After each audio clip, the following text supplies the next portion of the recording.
impact that Earl Little has had? Like, we can see just the physicality and how that resonates with teammates, but like, you guys see it every day in practice. Can you quantify or discuss like the impact he's had on not just the defense, I guess, but kind of everyone around him? Yeah, he's a physical player and he plays full speed. And when I was with the Panthers, I coached with a guy named Steve Wilkes, and he used to tell me the physicality of your defense will be measured by the secondary. And it just always stuck with me, and it's just how we have to play that way. We want to be a physical team, and we want to play hard. But I would say he inspires the rest of the guys to, play hard and hit hard and try to be physical in that. So, yeah, he's doing a good job so far. If I can follow up on the physicality of the secondary in general, then with that in mind, like how have you been pleased with that through two games? Yeah, I've been pleased with the physicality that shows up on Saturday. I have. Going back to week 1, we had a corner, make a big-time stop, a tackle on 4th and 1, or on 4th down to get the ball back. And it was a pretty physical play. So, yeah, all of the guys, they kind of set that tone, that culture is in the DB room. That's what we do. All right. Is physicality something that can be taught, or do you have to have the right guys? I think toughness is a skill. I do. I think it's something that you can grow, not like height or speed. I think it's something that you can grow, and we teach it, and we practice that way. We lift that way. We eat that way. And it's a mindset, and you can build that mindset, absolutely.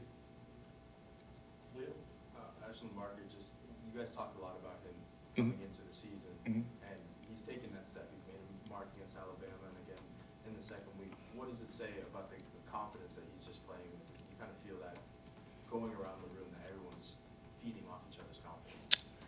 Yeah, so Ash is a process guy, and then when you mix the process with his God-given ability, then eventually something great will happen.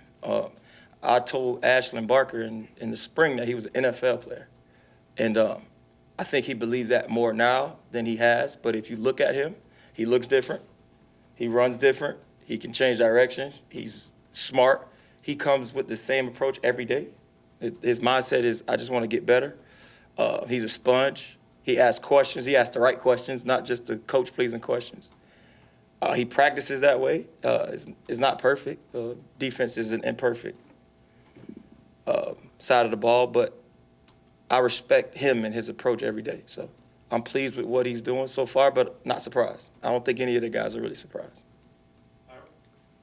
What did you see in him? I mean, you can see physically he's got a lot of physical tools. But like, what did you see? Because he played. And he was close to making some plays last year, but it felt like maybe he didn't finish those plays. Like, what did you see to identify that? The first day I walked into the room and almost sent him to the D-line room because he's so big. Then I seen him run, and then all summer he was winning the sprints and the change of direction stuff. And I had him with the bottom, the very, very bottom, on purpose. I wanted to see how he was going to react or respond to it. And I could see him getting frustrated, but he just kept. And probably about midway through training camp, I just told him, I said, you're the starter. And so when you watch him, when you see him, you see a big guy who can run, who's not afraid of contact. He can catch, he can cover, he's smart. It's really a no-brainer. He just had to carry himself that way, and people had to see him in that light, and I think we do now. Were there any young guys that jumped out to you in East Texas A&M when they got opportunities? Oh, the young guys. Yeah, I would say I'm probably most pleased with the young guys.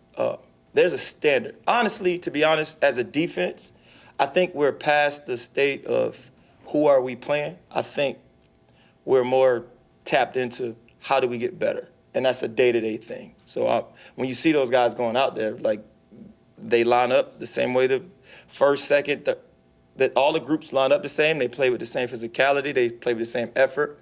Again, defense isn't perfect, so it's never going to be perfect, right? But those guys, they play hard. They try to be physical. They run around. They do well on special teams, and it's the culture and the defense. Coach White sets the tone for us, so I'm pleased with those guys. One more question on Ashlin. You mentioned midway through training camp, he when in training camp did you kind of see like, okay, I feel good that he's going to get a bunch of reps and actually start for us? Well, again, in the spring, I told him he was an NFL player. He looks like the guys that I coach with the Panthers, and he plays like those guys. So I really put my thumb on him to see how he was going to respond, and that was really the only thing I was waiting for. And he responded the right way. And like I said, he's the same guy every day. He is one of the first guys in. He's texting me, asking me questions. Like, he's a pro. He's a pro. I don't know how else to say it. He's a pro. He is exactly what I would like to continue to recruit. I would love to have 5 or 6 Ashlin Barkers and 5 or 6 Earls, and we'd be good for a long time. Coach, what's something you want to see the DBs improve going to the Kent State game and going forward? What would be the challenge? Oh, that's a great question. I would say every day we come out with the focus of getting better at tackling, because college football is a lot. You make a lot of, especially at DB, you have to make plays in space. I would like to see them defeat blocks on the perimeter.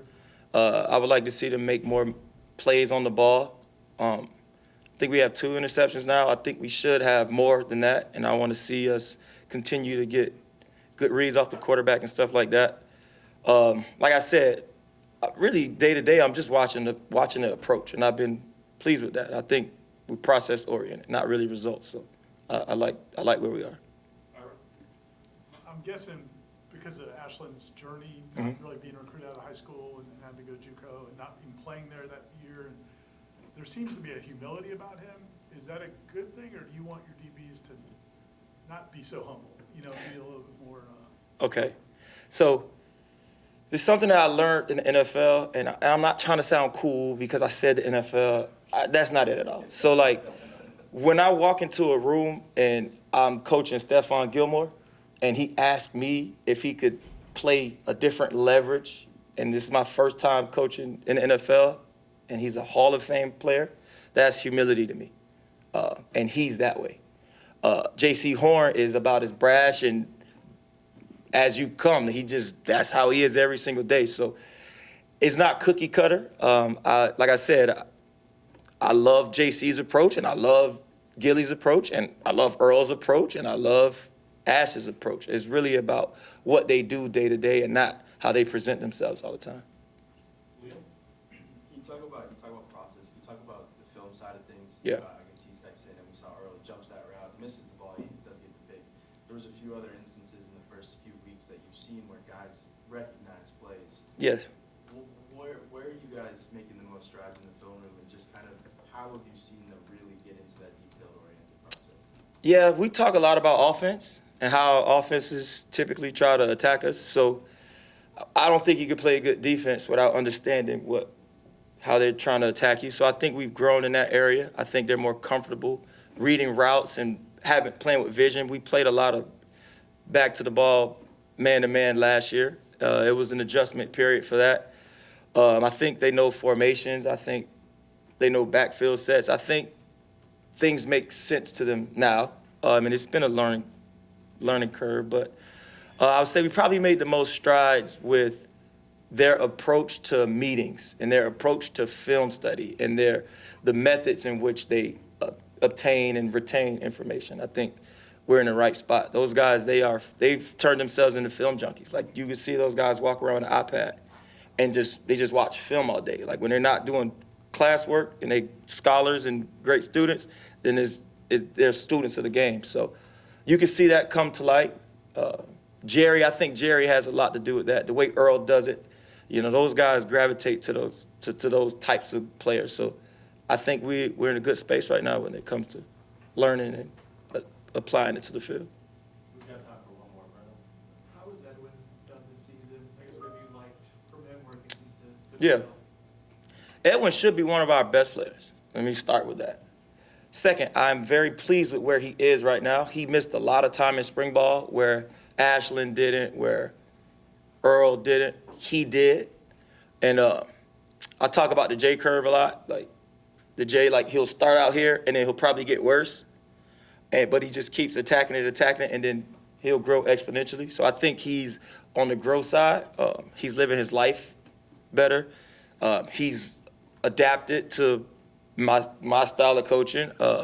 I think he's adopted some of Earl and Jerry and Ash's process-oriented things, so I expect him to take a big leap coming here soon. Sometimes the practice habits don't show up until 3 weeks down the line, so I'm expecting him to have a good week this week. Okay, thanks, guys. Yeah, thank you. Thank you.